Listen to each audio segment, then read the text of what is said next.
Hello students, welcome in Shri success point. इससे last class में हम लोगों ने 8th क्लास के सेकेंड चैप्टर साइंस का माइक्रो ऑर्गेनिज्म फ्रेंड फ्यू के बारे में कुछ स्टडी किया था, जिसमें टाइप्स ऑफ माइक्रो ऑर्गेनिज्म के बारे में देखा था। बैक्टीरिया, अलगी, फंजी, प्रोटोजोआ और वायरस होते हैं।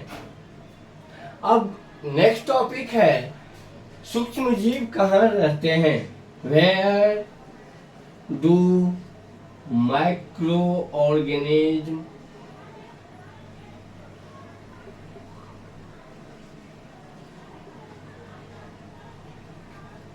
लिव।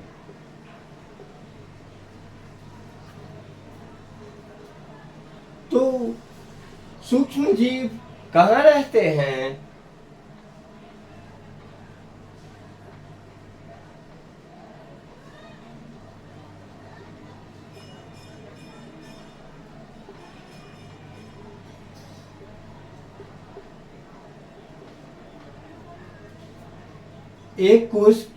कुछ सूक्ष्म जीव एक कोशिकीय होते हैं और कुछ सूक्ष्म जीव बहुकोशिकीय होते हैं। जैसे बैक्टीरिया,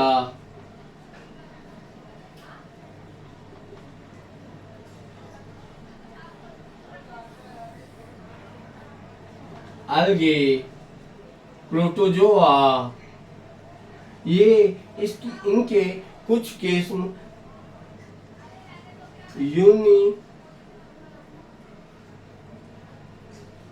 सेल्यूलर और कुछ मल्टी सेल्यूलर होते हैं। यानी एक कोशिकीय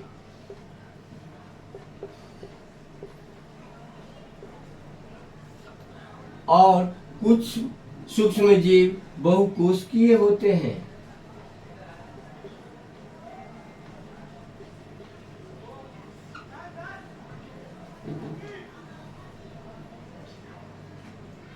कुछ सूक्ष्म जीव एक कोशिकीय और कुछ बहुकोशिकीय होते हैं, जो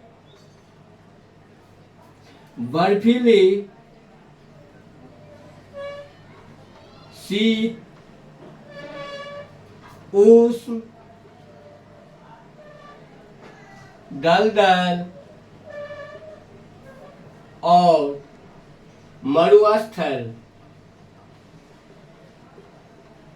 हर जगह पाए जाते हैं।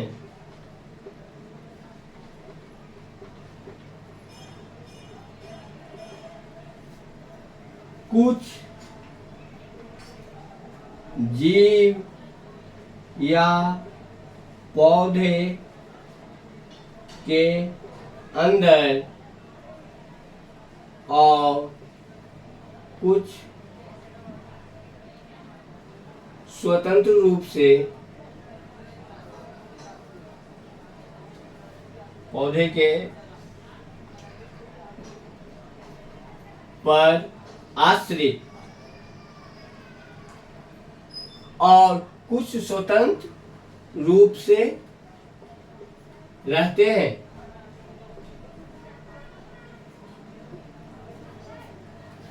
उसमें कुछ एक कोशिकीय अमीबा एक कोशिकीय जीव है जो स्वतंत्र रूप से रहता है, और बैक्टीरिया, अलगी, फंजी ये ग्रुप में रहते हैं।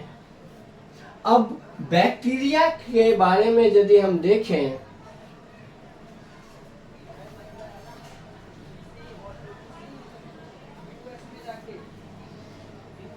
अब नेक्स्ट टॉपिक है हमारा माइक्रो ऑर्गेनिज्म एंड सूक्ष्म जीव और हम। कुछ सूक्ष्म जीव जो है हमारे लिए लाभदायक हैं, हमारे दोस्त हैं। जैसे एक सूक्ष्म जीव है राइजोबियम।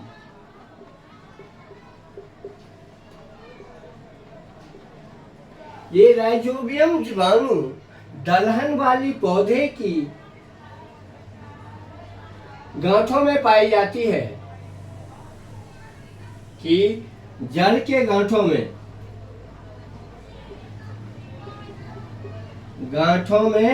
पाई जाती है।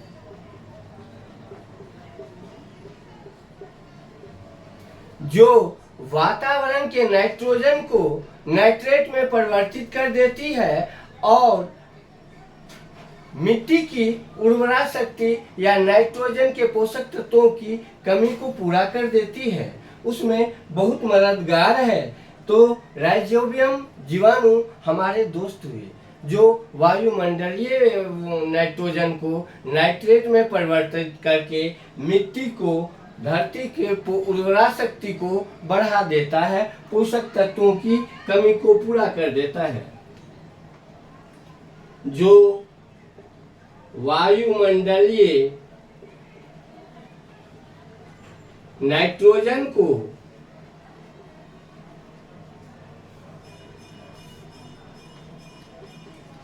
नाइट्रेट में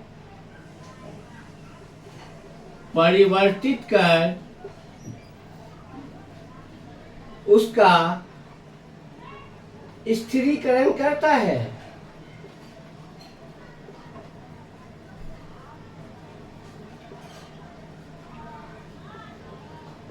जिससे मिट्टी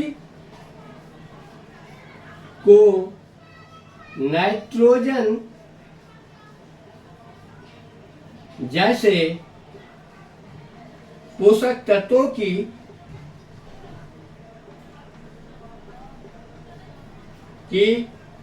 कमी को पूरा करता है।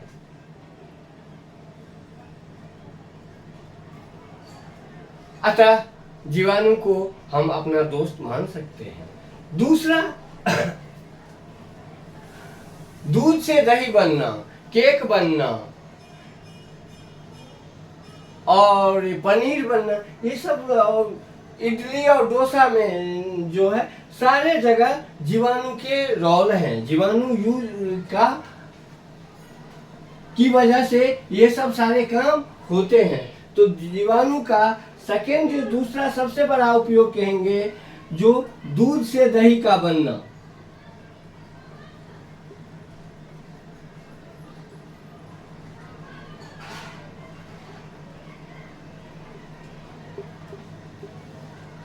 दूध से दही जो बनता है, इसके लिए हम उसमें थोड़ी सी दही मिलाते हैं और उसके डालने का टाइम एक निश्चित समयावधि पे ही डालते हैं, जब दूध का टेम्परेचर न तो अत्यधिक ज्यादा हो न ही अत्यधिक कम हो। बहुत ज्यादा गर्म में डाल देंगे तो फट भी सकता है, दूध खराब भी हो सकते हैं। और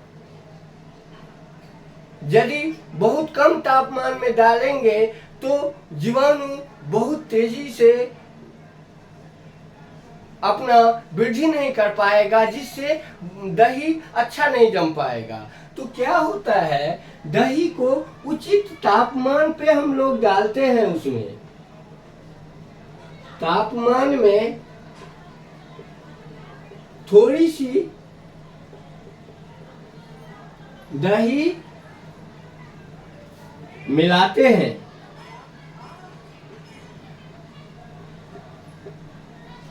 दही में बहुत सारे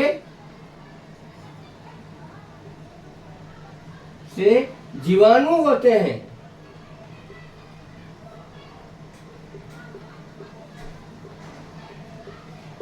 जिसमें लैक्टोबैसिलस,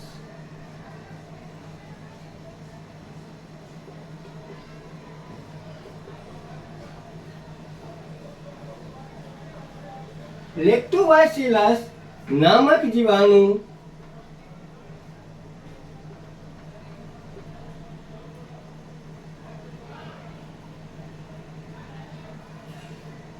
मुख्य रूप से पाए जाते हैं।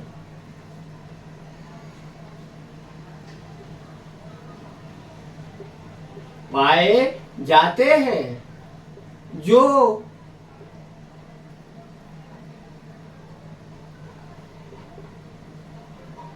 उस तापमान पर उचित तापमान पर तीव्र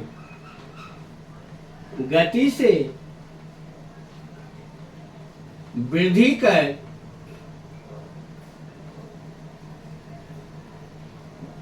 दूध को दही में परिवर्तित कर देता है।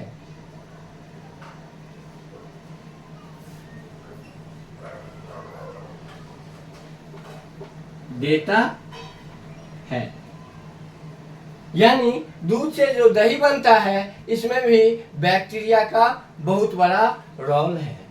तीसरा, बैक्टीरिया का उपयोग हम लोग कुछ दवा के रूप में भी करते हैं। और जैसे फल और सब्जी जो खराब हो जाते हैं, जो कचरे हैं, विष्ठा है, इन सब का अपघटन करने के लिए बैक्टीरिया की मदद से ही अपघटन होते हैं। तीसरा जो बैक्टीरिया का सबसे बड़ा यूज है वो है क्या है?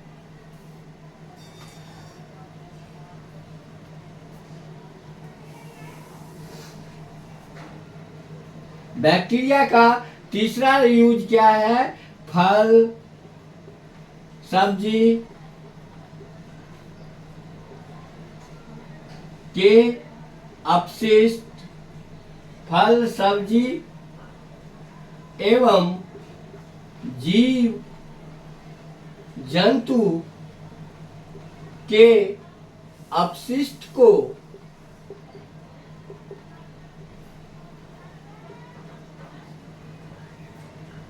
अपघटित कर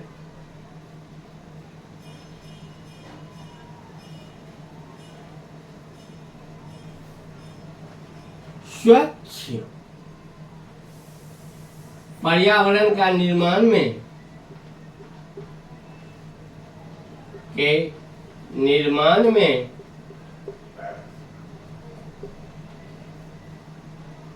मददगार साबित होता है।